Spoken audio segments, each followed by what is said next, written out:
नमस्कार दोस्तों, मैं doctor Hamid Khan, team director पाथाइस एकेडमी।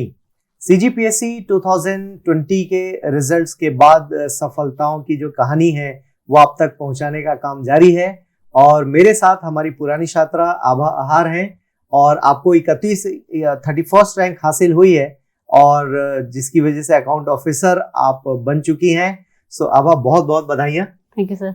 और आभा का जो प्रयास है दोस्तों वो वाकई कठिन प्रयास रहा है। आपका ये चौथा प्री, चौथा मेंस और तीसरा इंटरव्यू है, मतलब 3 बार इंटरव्यू दे चुकी हैं आप और फाइनली अब एओ उनको मिला है और हमने हमेशा कामना की है कि आप डिप्टी कलेक्टर बने। बट एनीवेज सफलता तो सफलता होती है और अकाउंट ऑफिसर भी बड़ा पद है। सो आभा, आपकी जर्नी के बारे में बातचीत करते हैं। आप हैं कहाँ से और अपना शैक्षणिक बैकग्राउंड बताइएगा। हाँ सर, वैसे तो मेरा जो जन्म है वो रायपुर में ही हुआ था। जी। पर जो मेरी शिक्षा है वो बैकुंठपुर और अंबिकापुर में पूरी हुई है और उसके बाद फिर ग्रेजुएशन इंजीनियरिंग जो यहाँ से जीसी है रायपुर में कंप्लीट हुई। ओके, तो 12वीं तक की पढ़ाई आपने अंबिकापुर से की है? बैकुंठपुर और अंबिकापुर। अच्छा, दोनों जगह पर। तो क्या रहा है वहां पर, मतलब चूंकि हम मानते हैं कि विकास इतने जल्दी नहीं पहुंच पाया था वहां पर, तो पढ़ाई का स्तर कैसा रहा वहां पर? सर वैसे तो ठीक था, लेकिन रायपुर के कंपेयर में जो जैसे कॉम्पिटिटिव एग्जाम के लिए आपको तैयारी करनी है जी, तो वो वहाँ पे उपलब्ध नहीं थे वो सुविधा आज के डेट में, लेकिन वो सभी हैं, हो गई वहाँ जी पर। सर। सो सीजीपीएससी या ओवरऑल कॉम्पिटिटिव एग्जाम में जाने का कब ख्याल आया आपको? सर इंजीनियरिंग जब मैं कर रही थी तो उस दौरान मेरी जो दीदी हैं वो भी सीजीपीएससी की तैयारी कर रही थी। ओके। तो वहाँ पर पहली बार मेरा सीजीपीएससी से सामना हुआ जी। और वहाँ पे सर सिलेबस वगैरह जो था और उनको पढ़ते हुए देखा तो मुझे अच्छा लगा कि इस फील्ड में जाना चाहिए। ओके। तो सर उस समय मैंने डिसाइड किया था कि जाना है। ओके, जब पहली बार आपने निर्णय लिया था तो उस वक्त डर नहीं लगा था कि पता नहीं होगा, नहीं होगा तो क्या होगा, इंजीनियरिंग साइड मेरा छूट जाएगा? क्या चला आपके मन में उस वक्त? सर उस समय सोच ही लिया था कि जितना भी टाइम लगे करना यही है। करना यही है। और वो डेडिकेशन भी मैं देख पाता हूँ आभा को, क्योंकि चौथा मेंस, चौथा प्री और देन तीसरा इंटरव्यू, तो आप समझ सकते हैं कि 5 साल की यात्रा कम से कम हो चुकी है आभा। तो 5 साल में कंसिस्टेंसी मेंटेन करना, अच्छा मजे की बात है, आभा को मैंने उतने ही ऊर्जा के साथ हर बार, इनफैक्ट ज्यादा ऊर्जा के साथ हर बार पाया, जबकि लोग थक जाते हैं 4-5 साल की इस यात्रा में। आभा, इस ऊर्जा का कारण क्या रहा? मतलब कोई विशेष बात रही जो आप शेयर करना चाहेंगी छात्रों के साथ? सर मेरी फैमिली का जो सपोर्ट था, स्पेशली भैया का, जी, सर वो बहुत ज्यादा मेरे लिए मायने रखता है। जी। जैसे कभी कभी पढ़ाई अगर मेरी कम भी हो जाती थी तो वहां से भैया का सपोर्ट रहता था कि पढ़ो, तुमको ये करना है। जैसे आंसर राइटिंग, मैं थोड़ा बचती थी आंसर राइटिंग करने से, तो वो एक्चुअल में भैया ही गाइड किए थे कि आंसर राइटिंग कितना जरूरी है। उन्होंने एक्चुअली मुझे आंसर राइटिंग के लिए। बहुत बढ़िया, बहुत बढ़िया। सो दिक्कत कहाँ आ रही थी? हमें 4 अटेम्प्ट जो लगे, हालांकि उनमें से 3 में आपने इंटरव्यू अपीयर किया, तो साफ जाहिर है कि सेकंड अटेम्प्ट में आपका सिलेक्शन हो गया था, है ना? इंटरव्यू मतलब दे दिया था आपने।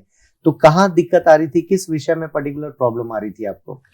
सर एक तो एसी मेरा काफी कमजोर है और इस बार भी नंबर उसी में ही कम आया है। अच्छा, 100 से नीचे है? जी सर। अच्छा, कोई बात नहीं। एसी के अलावा कोई विषय लगता है कि ये कमजोर जा रहा था? सर जब सिलेबस चेंज हुआ तो पेपर से मेरे काफी खराब नंबर थे, 75 इनफैक्ट। ओके। तो सर वो मैंने ज्यादा ध्यान दिया था उसमें। ठीक है।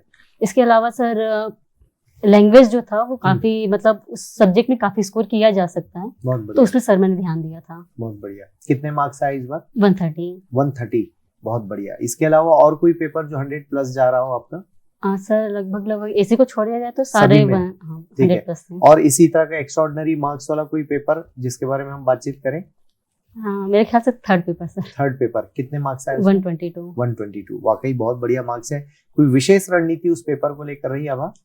सर यही था कि मैं जो आंसर लिख रही थी जी, एक तो बुलेट फॉर्म में लिख रही थी, पॉइंट वाइज लिखना था जी। दूसरा मैं जितना भी हो सके उसको सब डिवीजन कर सकूं वो करने की कोशिश की थी मैंने। इसके अलावा इतिहास है तो उसमें भी मैंने डायग्राम वगैरह जैसे मैप बना दिया, वो काम किया था सर। ये 3 काम।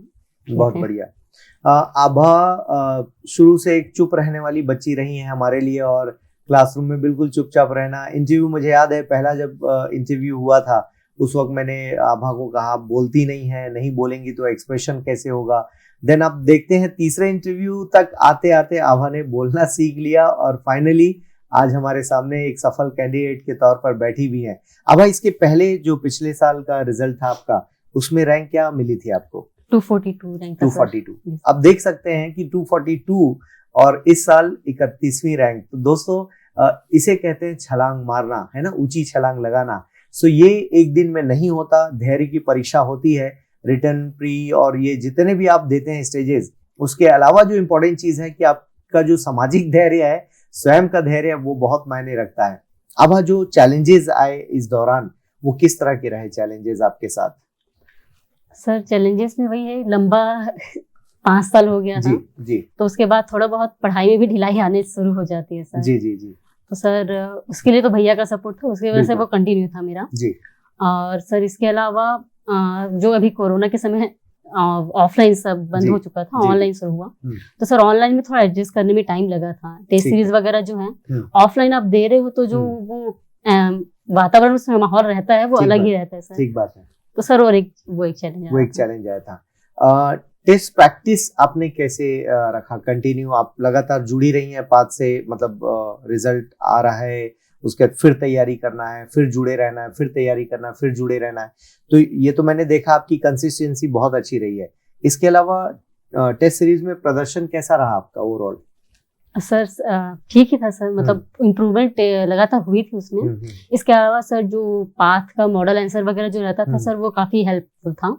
उससे जो चीजें मुझे नहीं आती थी वो बेहतर हो पाया था सर। जी जी जी। इसके अलावा सर टेस्ट सीरीज का एक फायदा ये रहता है कि टाइम आपको जो 3 घंटे में कंप्लीट करना है वो मैनेजमेंट करते अच्छे से मिलता है सर। बहुत बढ़िया, मतलब उसकी प्रैक्टिस पहले हो जाती है। जी सर। ओके, ओवरऑल क्लासरूम में परफॉर्मेंस आपकी कैसी रही? आप अच्छी स्टूडेंट रही हैं, काफी मेहनती रही हैं, उसके बावजूद भी आपसे ही पूछ रहा हूं मैं कि कैसा रहा क्लासरूम को, कैसे मैनेज किया? क्लास में टीचर ने पढ़ाया, फिर घर गए, घर जाने के बाद शेड्यूल कैसा रहा, उसके बारे में प्लीज बताएं। सर जैसे टीचर ने जो पढ़ाया है, सबसे पहले तो घर जाके वो रिवाइज करती थी सर जी। और इसके अलावा और कुछ अगर उसमें ऐड करना, बुक वगैरह उस टॉपिक से पढ़ना और उसको ऐड करना, ये था सर। जी जी। सर इसके अलावा जैसे क्वेश्चन प्री के लिए स्पेशली अगर जैसे तैयारी करनी है तो उसके लिए जितना ज्यादा हो सके मैं क्वेश्चन उस टॉपिक से लगाती थी, एमसीक्यू जो लगाने हैं वो सर। बहुत बढ़िया। और वही मेंस का सर आंसर राइटिंग जो रहता था वो सर कंटिन्यू तो रेगुलर नहीं हो पाता था वो। जी जी जी। अब पर वो भी चलता था सर। वो भी चलता था। क्या आपने अपने नोट्स बनाए थे? जैसे होता है अलग अलग किताबों और नोट्स को इकट्ठा करके हमने अपने नोट्स बनाए, क्या रही आपकी स्ट्रैटेजी? सर नोट्स मैंने बनाए थे अपने और उसमें जैसे कुछ अगर नया चीज जानकारी मिल रही है तो आपने एक तरीका सिखाया था कि आप स्पेस जरूर छोड़ना जो भी कुछ नोट्स बना रहे हैं, तो वहां पे वो मैं ऐड करते जाते थे। बहुत बढ़िया। अक्सर मैं छात्रों को क्लास में कहता हूँ कि आप जो भी लिख रहे हैं लगभग 25% स्पेस छोड़ दीजिए, ताकि नए नोट्स कुछ भी आते हैं, अपडेशंस आते हैं, तो आप उनको जोड़ना घटाना कर सकते हैं। तो ये चलिए एक अच्छी बात रही। ओवरऑल कोई ऐसा विषय जो कमजोर जाता था ऐसे के अलावा, आपको जो लगता हो कि यहाँ बहुत चैलेंज आता है पढ़ने में? सर पेपर 7 था, जब चेंज हुआ तो वो काफी डायनेमिक था सर जी। तो सर वो मेरे लिए काफी चैलेंजिंग था, तो अगले बार जब मुझे तैयारी करनी थी तो उस पर ज्यादा ध्यान दिया था मैंने। तो कैसे पार पाए उससे? क्या सर उसका मैंने सेपरेट नोट्स ही बनाया था। जैसे योजना है तो उसका सारे योजना विभाग वाले, जैसे शिक्षा है, स्वास्थ्य है, महिला बाल विकास है, उसके सारे योजना बना के रखे थे, क्योंकि जो 2018 में जो एग्जाम हुआ था उसमें योजना से काफी क्वेश्चन आए थे सर। बहुत बढ़िया। तो वो किया था। इसके अलावा सर जैसे जो अधिनियम एक्ट वगैरह है सर, वो सब उन सब के लिए अलग से, मतलब पेपर 7 के लिए मैं अलग से नोट्स बना के ही रखा था। उसमें परफॉर्मेंस भी मेरी काफी पहली बार में खराब ही रही थी, तो इसलिए उस पर ज्यादा ध्यान दिया था सर। जी जी जी। सो ओवरऑल सेटिस्फैक्टरी रहा इस बार का जो पेपर रहा मेंस का? सर ऐसे अभी भी, हाँ ऐसे तो खैर ठीक है, वो होता है इंडिविजुअल, कुछ लोग की राइटिंग की हैबिट नहीं होती तो वो चीजें परेशान करती हैं।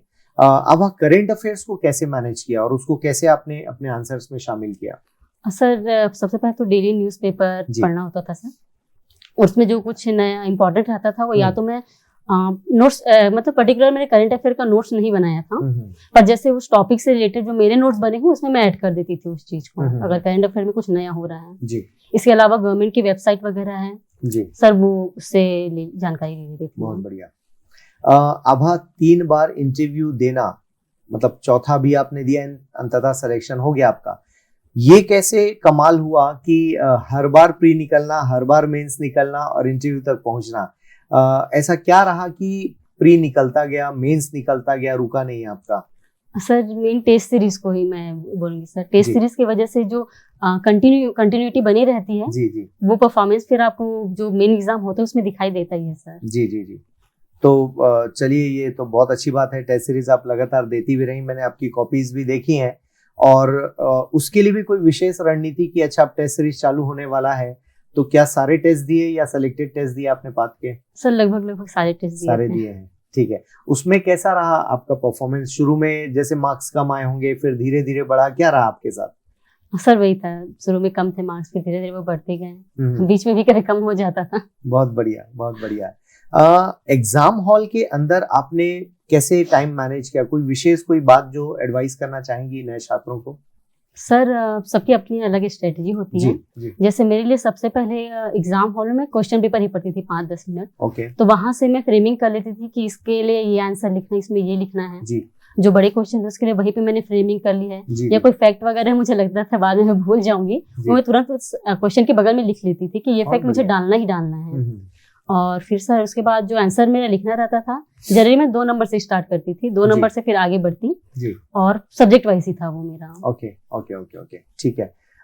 ऐसे में जो कमजोरी आपको लगी, इसलिए वो कमजोर पक्ष पूछ रहा हूँ ताकि हम बच्चों को गाइड कर सके कि ऐसे में दिक्कत कहाँ थी। आपको चैलेंज क्या आया बार बार जो ऐसे में कम मार्क्स आए? सर शायद फैक्चुअल डेटा में डालना, मुझे पता रहता था पर मैं डालना शायद भूल जाती थी वो चीज। अच्छा, डालना भूल जाती रही है, इसलिए आपको लगता है कि कम मार्क्स आए। ओके, ठीक है। दोस्तों, छत्तीसगढ़ पीएससी यदि कोई दे रहा है तो डेफिनेटली 4 ऐसे लिखना है, 3 घंटे में आपको लिखना है, तो 45 मिनट आपको एक ऐसे के लिए मिलता है और 750 शब्दों में एक ऐसे आपको लिखना है, तो कम ज्यादा हो सकता है। तो वाकई आपको एनालिसिस भी चाहिए, फैक्ट्स भी चाहिए, डायग्राम भी चाहिए और करंट अफेयर्स भी चाहिए। इन सब का समागम आपको रखना होगा, तब जाके ऐसे में आप बढ़िया प्रदर्शन कर सकते हैं।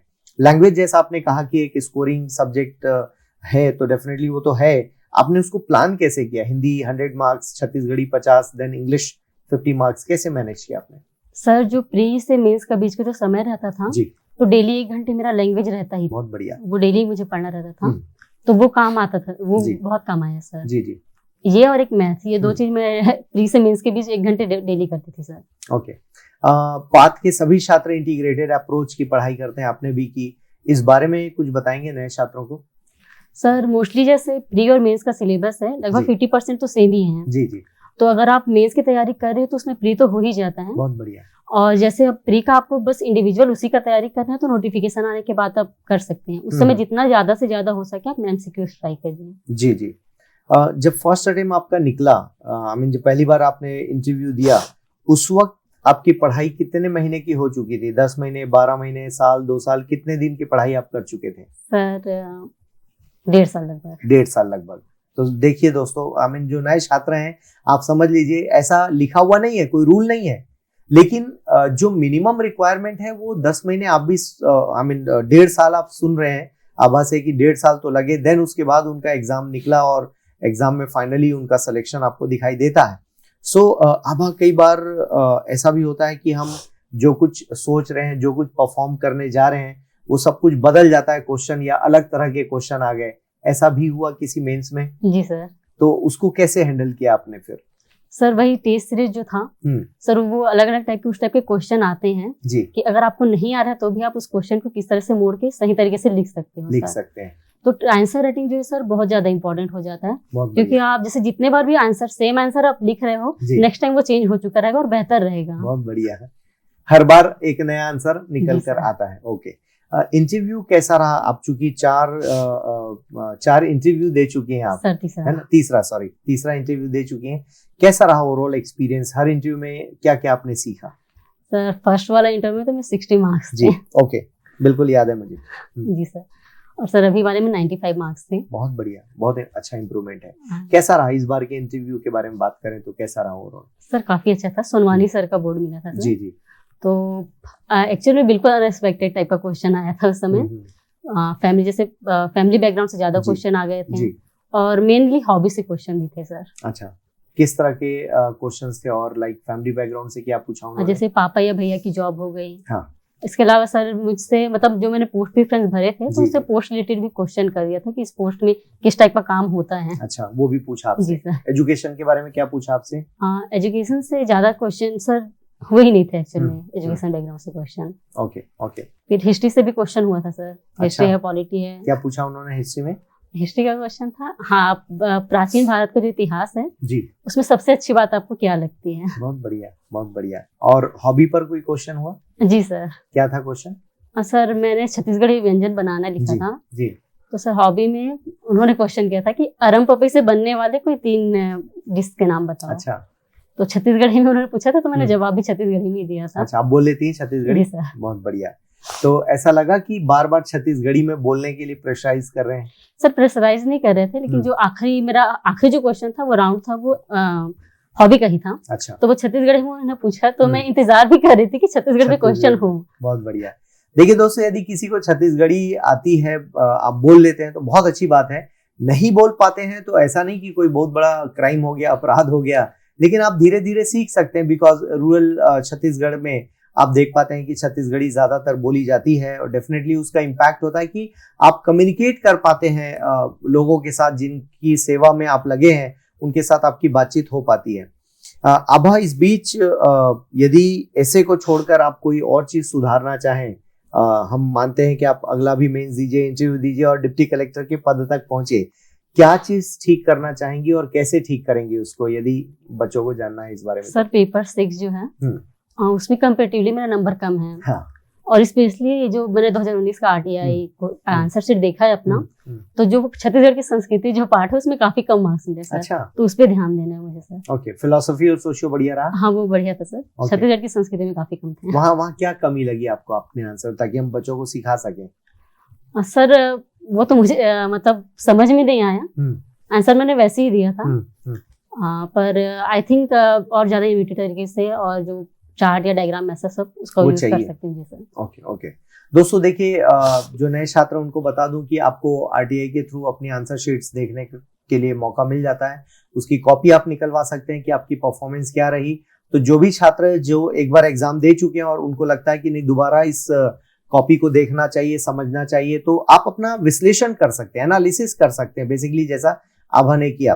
आभा, एक पीएससी में एक और बड़ी चुनौती है कि एक कंसिस्टेंसी मेंटेन करना, और आपने तो 4 साल लगभग 5 साल हो गए मेंटेन किया है इस चीज को। इस बीच कई बार लगता है कि पढ़ते पढ़ते हमें लगता है कि हमारा नॉलेज बहुत हो गया है ना, उस नएपन को कैसे बनाए रखा आपने? सर जनरली जैसे एग्जाम कोई होता था जी, तो वो मैं सर देती थी, तो उससे एक रहता था कि अगर एग्जाम में परफॉर्मेंस खराब रही तो अपने आप पता चल जाता था कि हाँ अभी और पढ़ना है और बेहतर करना है सर। जी जी जी। क्लासरूम में खास चीज आपको क्या लगी, जो क्लासरूम में आपने मैनेज किया, सीखा, वो विशेष बात क्या रही जो छात्रों से शेयर करना चाहें आप? सर क्लासरूम में जो टीचर्स हैं बहुत सपोर्टिव थे सर। जी जी। उनका जो था पढ़ाने का तरीका था वो बहुत अच्छा था सर। वो आंसर राइटिंग के लिए इनकरेज भी करते थे सर, और एनी टाइम जब भी अगर मिलना है उनसे तो वो मुलाकात हो जाती थी सर, अगर वो अवेलेबल है तो। बहुत बढ़िया। ओके, सो दोस्तों आपने देखा सुना आभा को, और आभा लगातार बनी रही इस एग्जाम के साथ, और अंततः आपको सफलता भी मिलती है। और यदि हम आभा की बात करें तो एक होता है, आप जब एक धीमी शुरुआत करते हैं, और इनके साथ जो बैचमेट्स थे यदि मैं उनसे कंपैरिजन करूं तो कई बार लगता था नहीं आभा बहुत धीमे चल रही हैं, लेकिन अंततः आप जिस चीज के लिए आए हैं आपने वो प्राप्त किया, और रैंक आपको हासिल हुई, और आज आप हमारे सामने अधिकारी बनकर बैठी हैं। तो आभा, छत्तीसगढ़ में ओवरऑल काम करने के दौरान आपको चुनौती मिलेगी, कोई ऐसा पक्ष है जिसको आप ठीक करना चाहती हो कि छत्तीसगढ़ में सर ये वाला मसला है जहां मैं योगदान देना चाहती हूँ, ऐसी कोई बात? सर जो महिलाओं में शिक्षा है जी जी सर, उस दिशा में काम करना चाहेंगे। अब तक कोई प्रयास हो पाया ऐसा, कभी कुछ करने का मौका मिला आभा? सर ऐसा बड़े स्तर पे तो नहीं हुआ है। जी जी। घर में जो है गाइड करना होता है सर। ओके, बहुत बढ़िया। आप जिस क्षेत्र से हैं, मान लो आपका बचपना उधर गुजरा है, तो क्या उधर अब आप जाकर बातचीत कर पाती हैं? क्या आपसे वो लोग बातचीत करते हैं, आपके क्षेत्र के जो बच्चे हैं? सर कभी कभार ही हो पाता है, क्योंकि जाना मेरा वहाँ हो नहीं पाता है। अब ज्यादातर रायपुर में रहना हो रहा है। ठीक है, बहुत बढ़िया। सो दोस्तों बिल्कुल अपनी अभिप्रेरणा बनाए रखिए, और आभा बेस्ट एग्जाम्पल है कि जब आप धीमी शुरुआत करते हैं उसके बावजूद भी सेकेंड अटेम्प्ट में आप इंटरव्यू देते हैं, देन थर्ड वाला देते हैं, देन फोर्थ वाला देते हैं, और अंततः आपका चयन होता है। सो कंसिस्टेंसी एक मूल मंत्र है। आभा, चलते चलते कोई ऐसी चीज आप कंट्रीब्यूट करना चाहेंगी जो ओवरऑल बच्चों का मार्गदर्शन करें, डूज या डोंट्स टाइप की जो चीज, क्योंकि 4 साल आपका अच्छा खासा अनुभव रहा है। सर आंसर राइटिंग और टेस्ट ये जरूर है। हाँ ये बिल्कुल बहुत काम आता है सर, ये जी, चीज जी। जो है। ओके। और एनालाइज करना भी, केवल आंसर राइटिंग जो है वो जी। करके छोड़ना नहीं है, उसको एनालाइज करो कि क्या है, कैसा है, उसमें और जी। क्या इम्प्रूवमेंट आप कर सकते हो। कोई ऐसी चीज जो नहीं करनी चाहिए? सर नहीं करनी चाहिए में वही है सर कि आप कंसिस्टेंसी रहो जी। ये मत मतलब अब एग्जाम नहीं है जी। तो मैं पढ़ूं ना, ये मत सोचो। ओके। एग्जाम का इंतजार नहीं करना चाहिए सर, जी। पढ़ाई आप कंटिन्यू ही रखो। तो जब आपने प्री दिया उसके पहले मेंस आपका रेडी था आभा? जी सर। तो वो मतलब परफेक्ट करके फिर आप एंट्री लेती हैं एग्जाम में, ऐसा था? जी सर। बहुत बढ़िया। तो दोस्तों देखा आपने ओवरऑल एक इंटीग्रेटेड अप्रोच और क्लासरूम अप्रोच, टेस्ट सीरीज का अप्रोच, ओवरऑल पाथ के जितने भी प्रोडक्ट्स हैं उसमें बेस्ट परफॉर्मेंस करते हुए आप आगे बढ़ी हैं, ऐसा मेरा कहना है। और हम आशा करते हैं कि आभा अगले आने वाली परीक्षाओं में आप टॉप रैंक्स पर जाएं, डिप्टी कलेक्टर का पद प्राप्त करें जैसा उनका ड्रीम भी है। और उस कंसिस्टेंसी को मैंने देखा है, मतलब लगातार आभा इस एग्जाम के लिए बनी रही हैं। और पहला इंटरव्यू मुझे याद है जब बिल्कुल भी वो नहीं बोला करती थी, मतलब आभा बोलना पड़ेगा, इंटरव्यू बोलने का है आपका, और अंततः ऐसा बोली कि आज वो चयनित हो गई। सो आभा ढेर सारी शुभकामनाएं और आगे भी आप सफलता पाती रहें। और पात के छात्रों को जब भी आपको लगे या बाहर के भी छात्रों को जब भी लगे कि आभा के साथ आपकी बातचीत होनी है तो प्लीज संपर्क कीजिएगा, जरूर मार्गदर्शन मिलेगा। और अगली बार हम इंतजार करते हैं कि डिप्टी कलेक्टर के तौर पर हम आभा से बातचीत करेंगे। और चलिए आप बढ़िया परफॉर्म कीजिए और महिला वाले क्षेत्र में जैसा आप काम करना चाहती हैं तो उसके लिए भी ढेर सारी शुभकामनाएं। सो हमारे साथ बातचीत करने के लिए बहुत बहुत धन्यवाद आभा। और दर्शकों आप सभी का बहुत बहुत धन्यवाद। Thank you.